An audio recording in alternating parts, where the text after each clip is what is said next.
by the end of 2022. So by the end of 2022, average childcare fees in Canada will fall by 50%.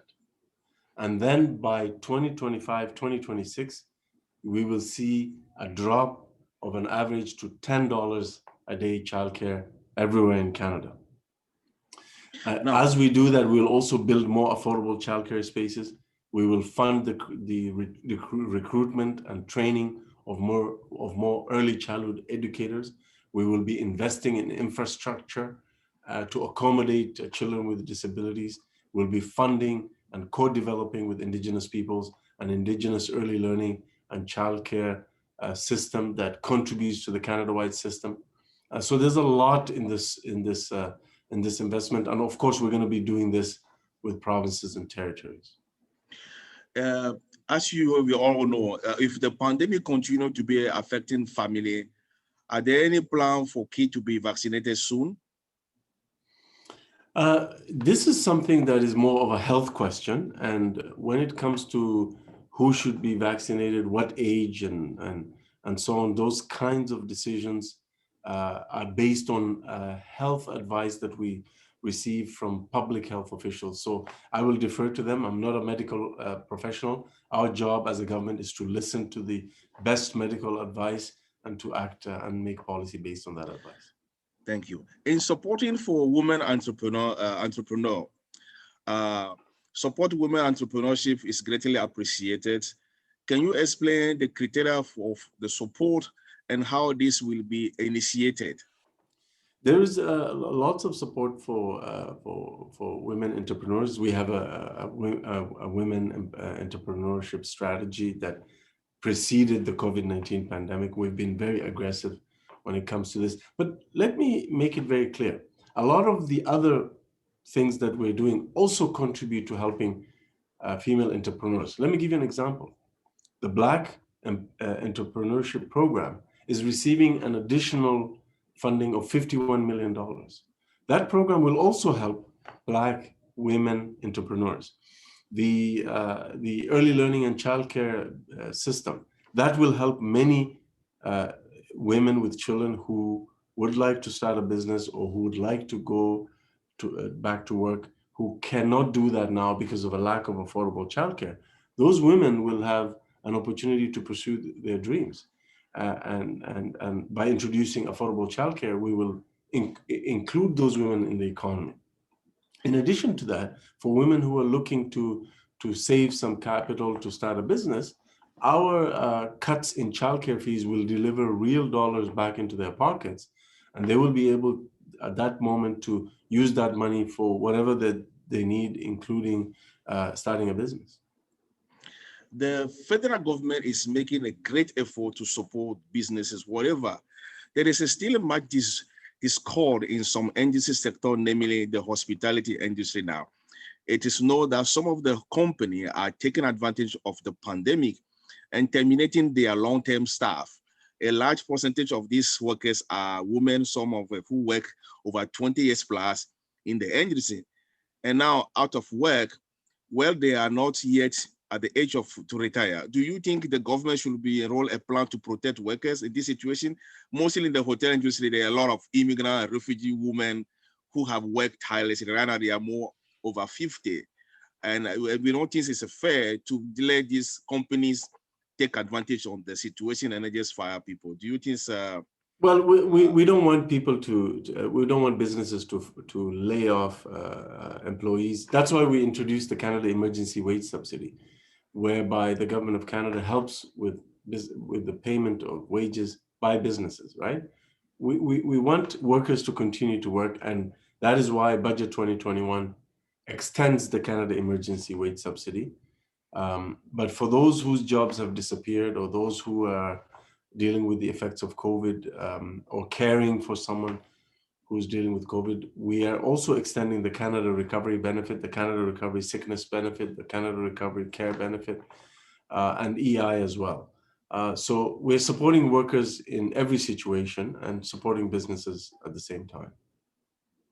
Do you have any message for these families to reassure them about the effect they are facing? We will continue to have their backs. We'll continue to help the businesses so that they can continue to employ these employees. We obviously have had some support for different sectors of the economy. Tourism sector is one of the sectors that we have helped even before the budget. So we'll continue to do that, and we'll continue to support Canadians for as long as it takes. Advancing on a national action plan to end a gender-based violence. Yes. There have been many program initiatives. Have this initiative been adopted, or many there have been a decrease in number of the cases reported related to this subject? Yes, so I mean, gender-based violence has increased during the pandemic. That is a fact. That's why we introduced the Rapid Housing Initiative, for example, to build more affordable housing quickly for women fleeing domestic violence, for example.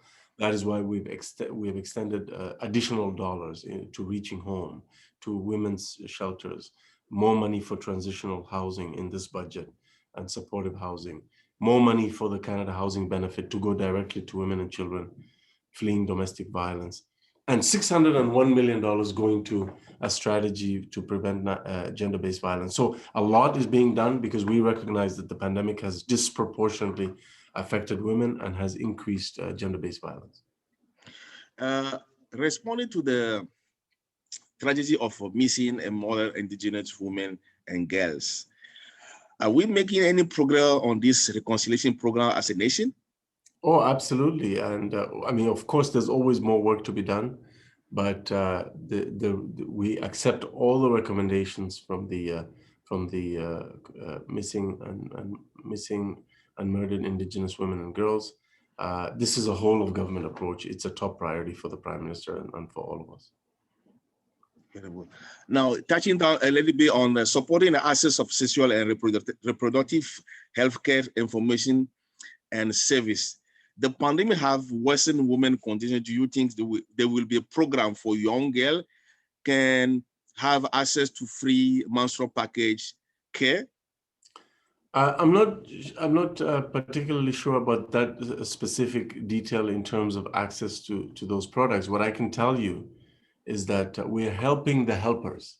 There's a lot of organizations, nonprofits and charities that look after the health of reproductive health of young girls and women, and we're helping those organizations to continue to deliver those services. So in the beginning of the pandemic, we put together the Emergency Community Support Fund, $350 million to help charities and nonprofits that are helping the most vulnerable people, including women and girls. Now with this budget 2021, we are bringing forward $400 million to invest in a community services recovery fund to help, again, the nonprofits and charities that are doing amazing work on the ground to help people. Unfortunately, we can do one more question. And then yes, yeah. How do you think overall the budgets will be leading the Canadian through this time and then making us leading us to a better future? I think this budget really addresses the need to support Canadians now through the pandemic, and then also make the necessary investments now to have a strong economic recovery. And the two are connected. If you keep people healthy, if you keep businesses going, then the recovery is easier, faster, and stronger. And that's exactly what we're doing. In 2008, the government of the day, the Conservative government, did not invest in communities, did not invest in businesses. And so what we had is, after that recession, we had a very slow, painful, long recovery. It took longer to recover from that recession. We don't want to make that mistake, and we are investing in Canadians, we're investing in communities, we're investing in businesses, families, seniors, and making sure that we're putting the foundation for a strong, green, inclusive economic recovery. Minister, we thank you so much for your service and dedication to work for this great nation. And as you know, without family, there's no society. We have today an honor to have a Minister, Ahmed Hussen, Minister of Family and Children and Social Development Canada, who have joined us with this budget 2021. Have a wonderful day, and we're looking forward to continue be your service and make this country a great place. Thank you so much. Merci beaucoup. De rien.